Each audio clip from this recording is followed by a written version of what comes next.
What is going on, mi gente? It's your girl, Natalie, with another one of them episodes here at Nativision. Pew, pew, pew, pew. You guys, I miss you. Did you miss me? I can explain. Okay, like Mama went to the Bahamas and Disney World for her birthday. Okay, that's a good reason. Okay, baby, come on now, spare me. And also want to give a huge shout out to my cousin Lisette and her significant other Miguel for giving me this. I'm gonna zoom it in the camera. It's a little pendant. It's a silver gold plated pendant, but the most precious engraved. It says Nativision on the back. It's gotta be the most thoughtful gift I probably have ever received. So, muchos thank yous. And his jewelry store is called Joyeria America. So, shout out. Thank you so much. I appreciate it. And the fans do too. And I will probably be wearing this a lot. So, miss y'all. Oh my God. Okay. So, in this episode, more or less, the topic is why did I stop shooting? And it goes in with Mental Awareness Week and huge Mental Awareness Week advocate right here. So before I started this podcast, I not vowed to myself, but promised myself, should I give personal information out? I don't like to give too much information about myself to the world, but I want to share this because the universe told me I had to change people's lives and to change people's opinions about this certain mental illness I have, and I want to share something that's what I'm saying, a little personal. So as I grow older, I feel like I have to share my story now. So before I share my story, I would like to share a disclaimer. I am not a doctor. Okay. So take this story lightly. What am I about to say? Lightly. I am not a doctor. Nothing is sponsored because I'm going to say a medication. And this is simply just my journey of my life and what I went through. So take everything with a grain of salt. Okay. So first of all, before I say why I I'm no longer shooting. I shoot odd gigs here and then, sure. But it's mostly because I have ADHD.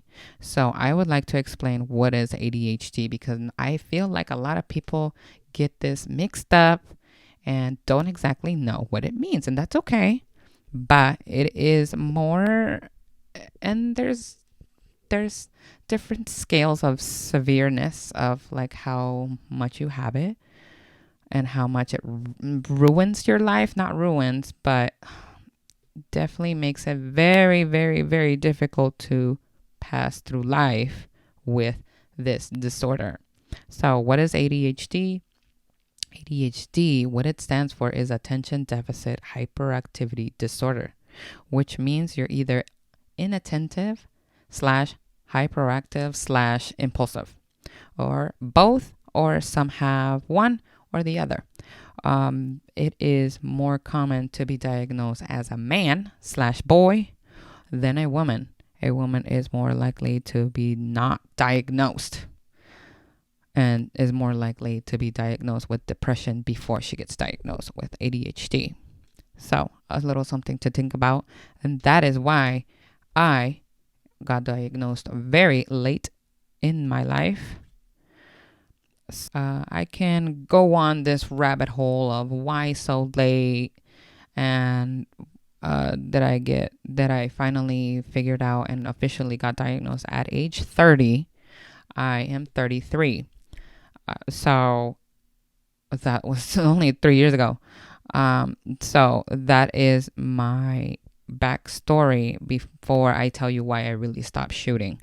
can go back on this rabbit hole of why and victim mentality about why did I get diagnosed so late, but it is what it is. I wouldn't be the person I am without being like Natalie not knowing that she had ADHD would not be the person I am today, because that only made me feel bigger, faster, stronger, because I wanted to just move in life like a normal person. So my whole life I thought I had to be bigger, faster, stronger, because I didn't want people to know I was just stupid or dumb or slow. So if it wasn't for that, I wouldn't be here today. So I'm sure everybody, if you don't already know and new to this channel, I am not a current working photographer. I only do odd gigs here and there. I used to shoot for the Mexican soccer team, the Cholo Escuincles from Tijuana, back when I used to live in San Diego. Obviously, they're from Tijuana, but Tijuana is literally 5 minutes away from San Diego. So I used to do that. And then about 6 years ago, it's going to be 6 years that I moved here to Vegas. So it's mostly off that. It's like, Natalie, you're so talented. Why did you stop? Yada, yada. All my friends are like, why did you stop? Why did you stop? They're all frustrated at me. And I'm telling you, like, this ADHD is no joke. Okay. And mind you, before, when I was shooting the team, I was not on my medication that I am today. So I can be a lot more proactive with this medication called Adderall. Okay. So I know I might strike a nerve with a lot of people. But if it wasn't for Adderall, I wouldn't be doing this podcast. I'm just saying. So Adderall did save my life, change my life. So again, with that being said, take everything with a grain of salt here, because this is my journey. And did medication change my life? 100,000%. I used to not even be able to read a full chapter book by myself in a decent amount of time that my English teacher would tell me. And that's why I flunked a lot of classes, because I couldn't comprehend what I was reading. It's not that I didn't know how to read. I couldn't read for so long because I couldn't focus. Hence ADHD. So when you cannot control it, it becomes very hard and you feel like it's ruining your life. So it's not a joke, my friends. So now we move on. So I moved to Vegas 6 years ago. Mind you, I moved my whole life. I used to move like every 4 years. And so I moved to Vegas with the intention of a new start. I love starting new because I'm used to it. I used to move on. So I moved to Vegas and I was like, okay. Back in the day, 6 years ago, it was still then the new Las Vegas Raiders were about to come, probably in the next year or two, when I moved here. So certainly I had that in the back of my head. I was like, okay, great. I'm going to apply and it's going to be great. And I did apply. I did pass the auditions. I did get the interviews. But I went up to the background check. I obviously did not get it. That's okay. Mind you, my record is squeaky clean. I'm just going to add that. Squeaky clean record. I did not hear back from them. That's okay. And these interviews, mind you, now we're 2 years ahead. So now at this point, it's COVID. So I even did the interviews via Zoom, I think it was called. Yeah. So I did a FaceTime interview type. So, and then naturally, so COVID hit. It's 2020. And it was one of those things I slowly started just losing my mojo, and it just started to fade away. It just naturally there. I don't know. I just didn't do anything, and I just lost everything of my ambition. And if you know me, I am very, very, very ambitious, and I'm always striving to do something new and keep working. I love to work. I am a workaholic. And mind you, this is also I'm still undiagnosed. But deep down inside, I always knew I had ADHD. I was different. I knew I wasn't stupid. I was just a little slow. And so I still, and I had, and I wanted to officially get diagnosed at this point. So I finally went to the doctor when I was 30 years old. I just needed answers at this point. I don't know why. Tell me why I took so long. Probably about my upbringing. I come from a traditional Mexican family that I'm not going to blame them, but they're not knowledgeable on mental illness. I don't blame them again from where they come from. Obviously, the lack of information. And when you lack information, you don't know. And when you don't know, you're scared. So this is why everyone should learn more about mental illness, and that it is not shameful or frowned upon to look into it. So then let me take you back. So now I'm going to tell you my life story. It took me 9 years to graduate college. I dropped out about like 2 times. This comes with flunking the same class probably 2-3 times. It wasn't because I'm not trying. Trust me, I'm the girl that was there every day in the front row. I wanted to get a good grade, but again, I was undiagnosed. And again, ADHD is very real. So that's basically why I stopped shooting. I just faded away, and at this point I just needed money. So I just kept on working, not in photo. I make everybody frustrated, especially everybody knows how talented I am, my friends, my family. Why don't you put yourself out there? Oh, trust me, honey, I know how to put myself out there. It's just so hard when you have this disorder to even function right, because you have a million thoughts in your head. This is not with medicine, and you just can't focus. And let's say an example, for the day of my errands, it's my day off. I want to do at least 10 things. I will probably want to do it, but I only do one thing because it takes so long just to even get there. It's just, I feel like my own brain is a drag, and I just can't put my one thought into just right foot, left foot, right foot.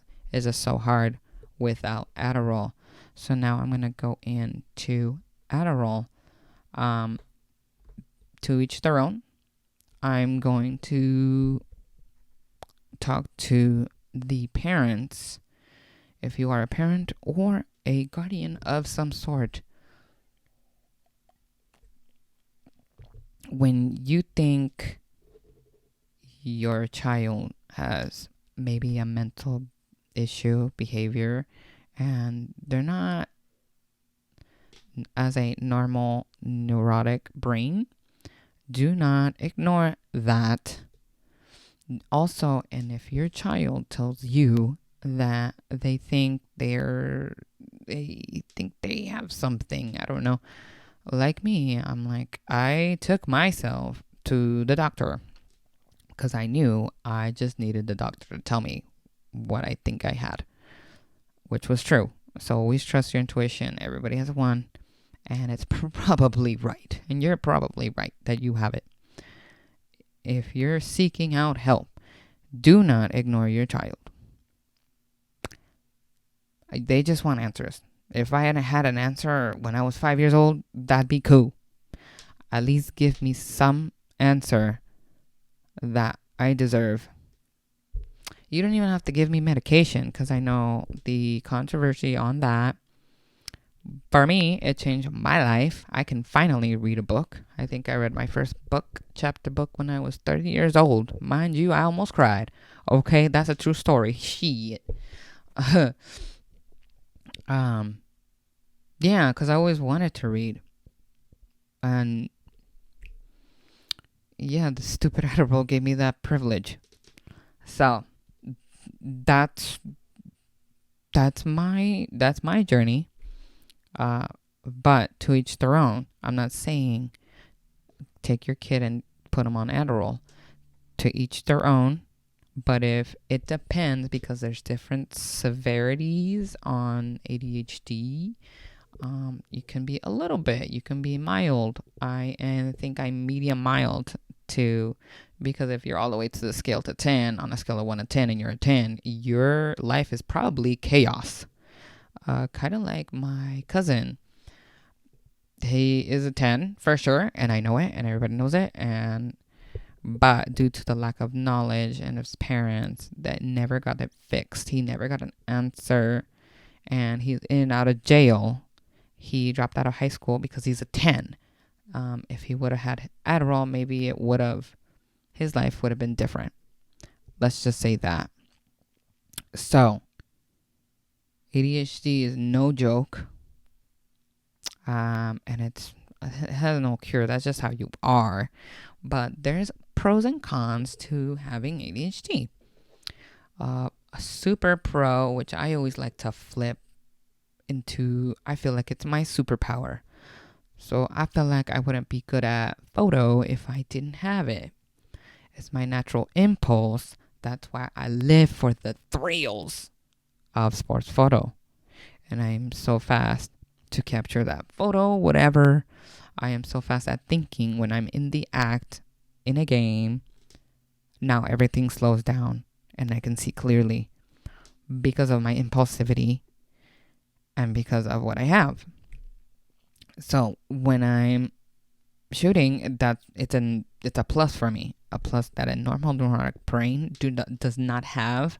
So that's where I'm like, you know what, I'm gonna flip it. That's my superpower, because you gotta take what you got. I'm like, okay, well, if this is my brain, well, then I'm gonna use it to my advantage to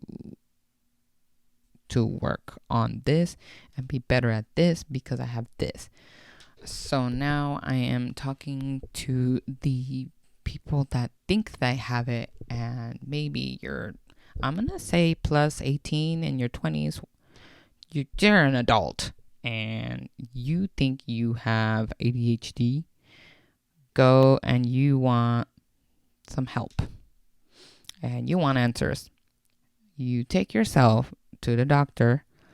How you do this is you just go to try your family doctor. If your doctor has the credentials, he or she will take ADHD test there and then. If not, they will refer you to a psychiatrist, and that's it. And you take a test, and that's it.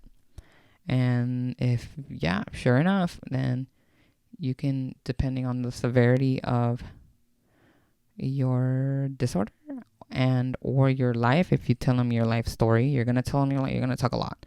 You can tell them your life story, and they'll choose from there. So, moral of the story is you can still be successful in life if you still put your mind into it, but you need answers. Doesn't mean you're going to be a loser. Doesn't mean your child's going to be a loser or not do anything, but you do need an answer for them. And I'm also talking to the people that maybe resent your parents for not. Maybe you're like me and learned that I'm 30 years old. You have to stop blaming your parents. Is it their fault? Yes, but now it's your fault to go unfuck yourself. And that's okay, because nobody's perfect. So that is my moral of the story, is that it's okay. Everything's gonna be okay. You're good. In conclusion, that is one of the huge reasons. There's a couple of reasons but that is the main reason why I no longer shoot anymore. I could fix it. Yes. The most part I can fix was getting a manager and an agent and let them do the work. But I never did. So there's that, and that's fine.